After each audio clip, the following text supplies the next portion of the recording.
Hello and welcome to the LLG Grapevine podcast. You're listening to Helen Bennett, LLG's Executive Director of Policy and Governance, and Dennis Hall, LLG Bulletin Editor. Hello, everyone. In a week of political turmoil and intense heat, it does seem like we are increasingly heading towards a standstill in more ways than one. Our sector faces the potential of a policy drought as the government makes arrangements for a transfer of power following the Prime Minister's resignation. So what does this mean now? Well, governments say there will be no new policy announcements for the time being. And of course, our concerns for those matters that remain in abeyance: reform of adult social care, send reform, member standards, of course, remember remote meetings, and so on. And where is local government reorganisation going? Well, the Bulletin reports this week on 3 new legal challenges to the current reorganisation proposals. But Dennis, that's the background. Where are we going first? Well, yes, Helen, we begin with a study that highlights the personal cost to in-house lawyers of saying no. This is the news that new research has found in-house lawyers can pay a heavy price when saying no to their employers, especially given the sometimes horrifyingly toxic level of behaviours in corporate workplaces. Now, this was a report on in-house corporate environments, but the parallels to our own sector are all too clear. Well, researchers have said that for some participants, it meant economic impacts, the threat of job insecurity, and sometimes also being prepared to walk away from the job and occasionally taking that walk. For others, it's also involved psychological distress, stress and anxiety, depression and burnout, which sought to dominate their everyday working lives. And for some, it meant consequences for their physical health, the likely impact of the significant levels of stress that accompany workplace conflict. Now, they concluded professional autonomy has a price, and many of our participants paid it one way or another. But this is really serious, and I'm sure we see comparables within local government as Yeah. well. I mean, the study was by in-house lawyers. It's called the Price of Saying No, was conducted by Dr. Karen Noakes. Now, she's a law lecturer at University College London with Professor Richard Moorhead. He's the postdoctoral research fellow, and Dr. Sally Day, the professor, along with Rebecca Helm, all of which, all those people I just mentioned, are Exeter University School of Law, so quite eminent. And it forms part of their work, of course, on the Post Office Project, which is exploring the lessons for lawyers, ethics, corporate governance, and the criminal justice system arising out of the Post Office scandal. The lawyers interviewed shared vivid and often raw accounts of significant professional conflict, the researchers said. They explained how they held the line against actual or potential organisational impropriety and the particular challenges to their professional independence and integrity that these invoked. Quote, the challenges included specifically legal matters such as signing off on disclosures and more general concerns where a lawyer was in the room when impropriety arose. Yeah. And it also said that for both our participants, for both our participants saw agency as a choice, but also that agency was largely forced upon them by the extremity of the situation. Doing the right thing involved the risks of navigating significant organisational challenges and interpersonal pressures. So the Solicitors Regulation Authority recorded back in 2023 that 10% of the more than 1,200 in-house lawyers surveyed had said at that point that their regulatory obligations had been compromised. So the focus of this exploratory study, which we're discussing, looked at the triggers, experience and costs of resisting illegality and serious impropriety, which the academics said was a picture not captured by previous empirical work. And this is the point about speaking truth to power and its impact, Dennis. Exactly. It resonates very much with our sector, doesn't it? And going on, it identified 3 types of scenarios that prompted lawyers to shift towards conflict with their employers: actual or potential instances of illegality and or clear breaches of legal or professional obligations. And second, those situations likely legal risks, but where the type and level of risk were uncertain and context dependent. And finally, activities that might be classed as lawful but awful. I like that. I Lawful but like it, awful. yeah. Now, there's much more in this report, Helen, which is posted in the bulletin in an item from Legal Futures, so thanks to them for this. Mm. Sadly, it tells us what we suspected, doesn't it, or already knew. Yeah, it does. And actually, that's quite succinct, that lawful but awful. I think if Yeah. someone thought about that, I mean, when you look at the tree felling cases and the inquiries, sorry, and, Mm. if someone had sat and thought about that.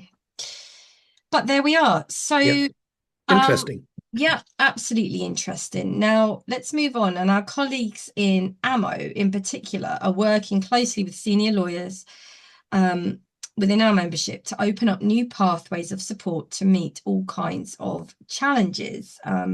Actually, Dennis, I think that was a holdover link, wasn't it, from... It was, and it's a reminder, isn't it, that we're not entirely alone in unlike the in-house teams.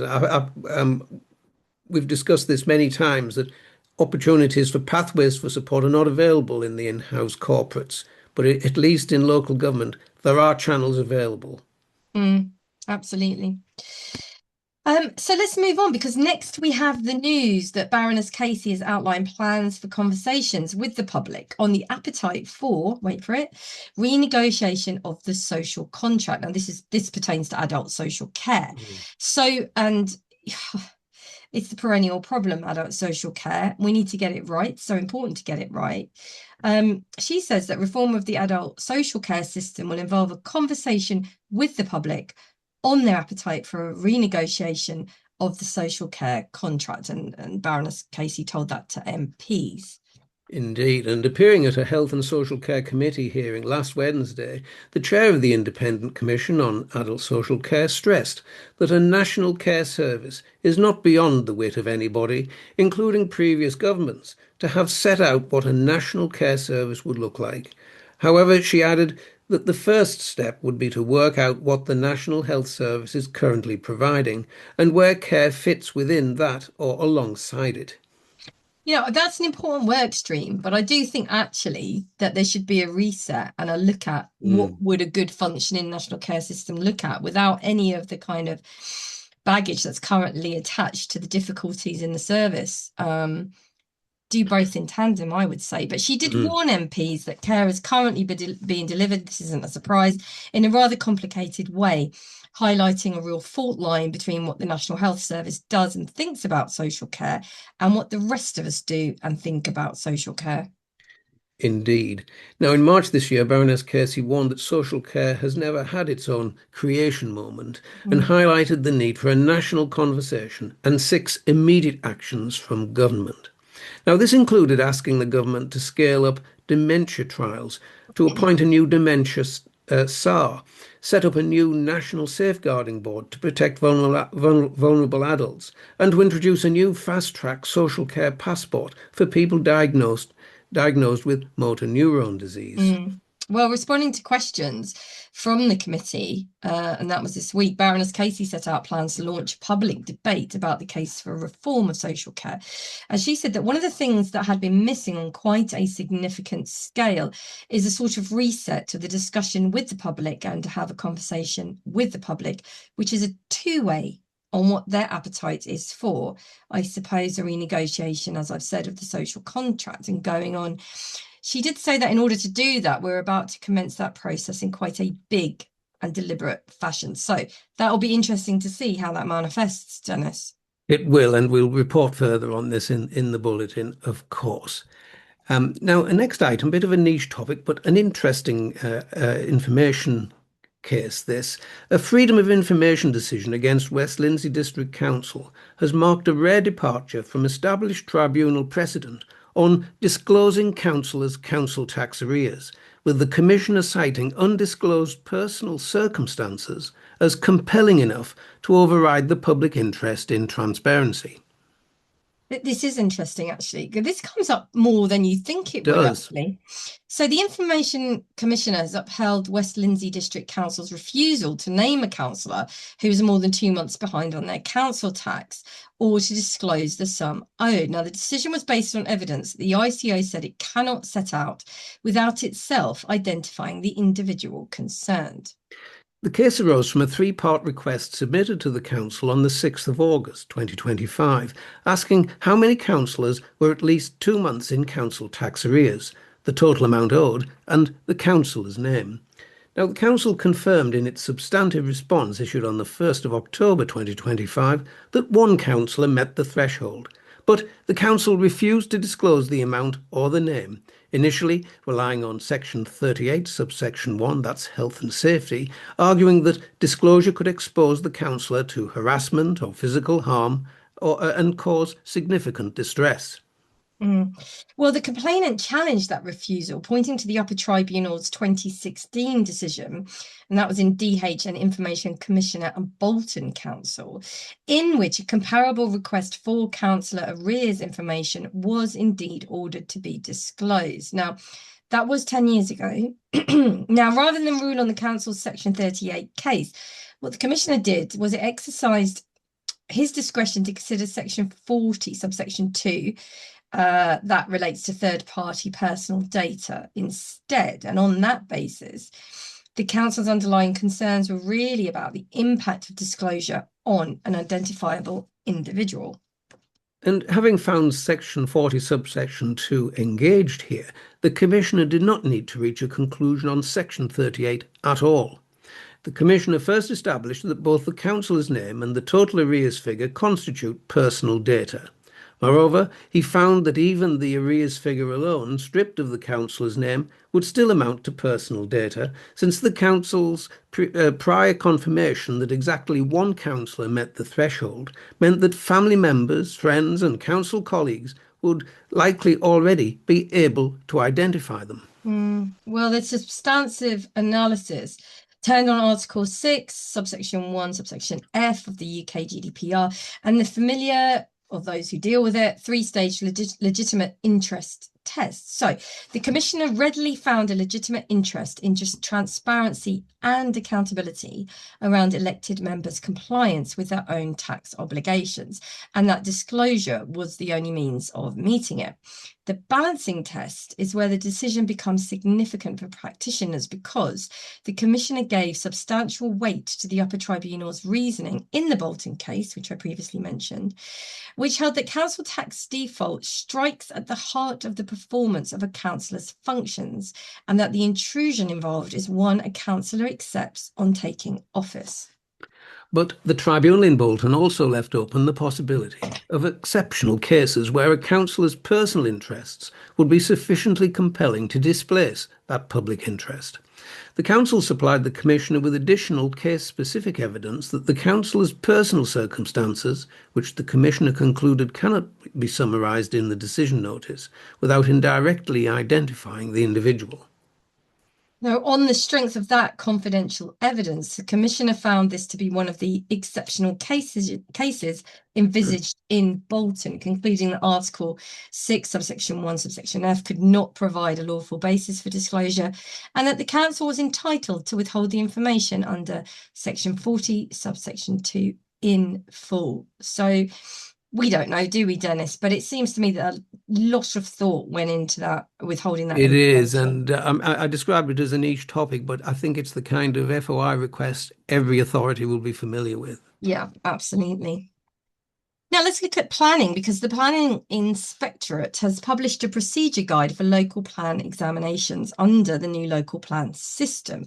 So the new system came into force under the Town and Country Planning, Local Planning England Regulations 2026 in March this year.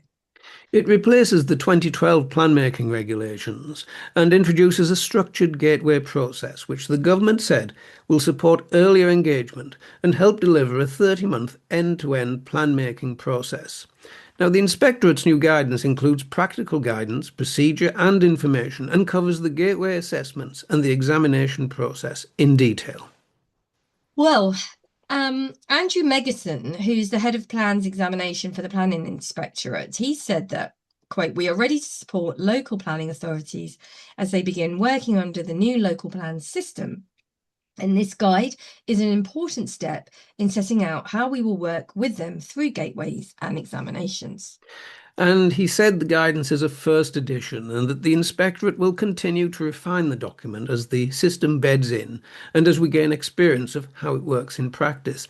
Now, Helen, going through this, I'm just wondering how many of our practitioners are engaged in working on local plan preparation and review. It's something I did, and just as a personal note, I used to work with Andrew Megginson in local plans in one of the authorities I worked with. Hmm. But I just wonder about how many members do this nowadays, what practical concerns they have, and what about the issues in the areas that are being reorganised currently? How are they managing to deal with this important work?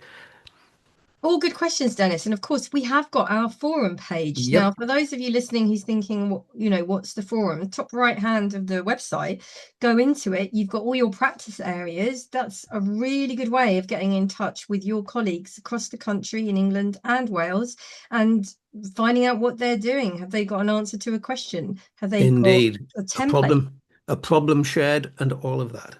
Absolutely, Dennis. Yeah. Now we'll turn to housing. This is an interesting announcement because councils have powers from the 22nd of June to issue hefty fines of up to £7,000 to private landlords who fail to fix dangerous problems like severe damp and mould. The power contained in the Renters' Rights Act relates to 21 types of hazard that are found to be serious, including freezing conditions, faulty electrics, fire hazards, structural issues, and unsafe layouts.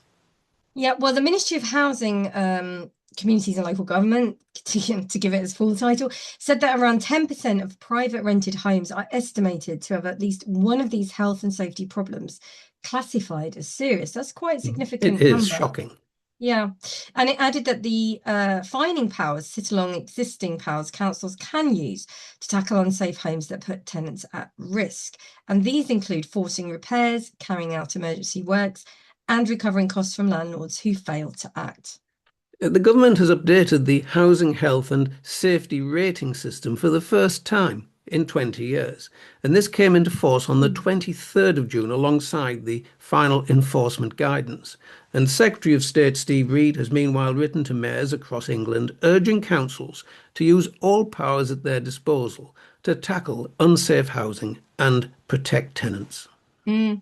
And the Housing Secretary said that renters deserve a safe, secure place to call home, and our landmark Renters' Rights Act gives councils more options to take speedy action against rogue landlords. And these, he said, include the new power to ensure a 7,000 penalty to a landlord when there is a hazard like severe damp or mold in a privately rented home, a situation, of course, and we all agree that no family should have to live with. Now, just to say, we are taking a look at some of these enforcement elements in relation to the Renters' Rights Act in terms of where they sit in light of Missouri. And also, there's an interesting route in terms of appeals with county and tribunal. So we're just trying to do some work to map that out to assist the membership from that side, Dennis. Excellent. Yeah. Now let's finish today on our final item. Let's take a look at the Department for Education because last week it set out clear expectations, it said, on how settings should design their SEND provision for children and young people, and they issued guidance in a number of areas. Looking at inclusion bases in schools, dedicated spaces providing targeted teaching and specialist support to those who need it, new guidance states that they will be run by a qualified teacher, never used as a sanction, and allow access to an adapted, broad, ambitious curriculum to meet the needs of every child, serving as a bridge to school life rather than a barrier to it. Mm. Well, the Department for Education said that this means more time for children in mainstream classes alongside their friends and will put a stop to inconsistent and patchy provision where children feel excluded from the wider school, being left out of lessons, trips, or activities. The bases go alongside an overhaul on physical spaces, including classrooms, with guidance for schools, early years, and post 16, setting out how settings can adapt buildings that are shaped around the real experience of a child or young person with SEND. Just this is inspirational in its ambition. But what I would say is a lot of schools can't even keep the Mm. maintenance going. I think there's some real challenges here, but the DFE says that to make sure the whole site meets the needs of children, guidance from inclusive estates, suggesting design adaptations to support an inclusive and accessible environment in mainstream educational settings. And suggestions include adapting acoustics and light, introducing quiet and calm spaces like sensory gardens, or installing ramps or handrails. Meanwhile, the guidance recommends structured walkthroughs or day-in-the-life approaches to identify challenges in navigating the physical space. Separate guidance on the Inclusion Mainstream Fund includes examples of best practice for schools to use inclusive mainstream funding to strengthen inclusive practice and develop an inclusion strategy. And the guidance also states that to ensure that the Inclusive Mainstream Fund is focused on providing schools with more resources to meaningfully deliver inclusive practice, schools will be expected to use their funding to understand the needs of their cohort and strategically plan to implement whole school approaches to inclusion that will remove commonly occurring and predictable barriers to learning for all pupils. And according to the DFE, schools will also be able to spend this funding on the development of targeted evidence-based support for pupils whose needs cannot be met through the universal offer alone. Well, let's watch this space, Dennis. Mm. And on that note, that's it for another edition of the podcast. You can read more on the items discussed today and many more besides by going to bulletin number 24, which will be available on the website by the time this podcast goes out. So it's goodbye from me. And from me too. Bye-bye now.